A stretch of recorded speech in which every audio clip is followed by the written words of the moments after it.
Hello guys, আসসালামু আলাইকুম।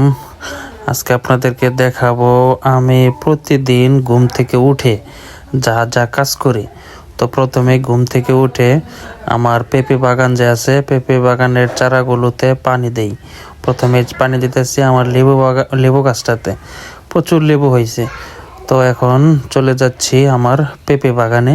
তো আপনাদেরকে দেখাবো পেঁপে বাগানটা আজকে কেমন আমার। তো আল্লাহর রহমতে যদি পেঁপে বাগানে যদি ফলন আসে, তবে আশা করতেছি খুব ভালো ফলন আসবে, কারণ ওই গাছগুলোর যে গ্রোথ মানে খুবই ভালো আসতে পারে। তো পেঁপে বাগানে পানি দেওয়া শেষ, এই মুহূর্তে আমি আসছি গরুর কাজ করতে।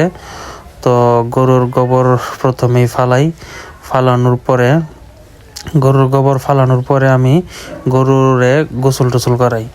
তো গোবরটা একটু দূরে ফালানো লাগে, তো একটু কষ্ট হয়ে যা বালতিতে নিয়ে ফালাইতে। তো যাই হোক, নিজের কাজ তো এটা ব্যাপার না, করা যায় ইনশাল্লাহ।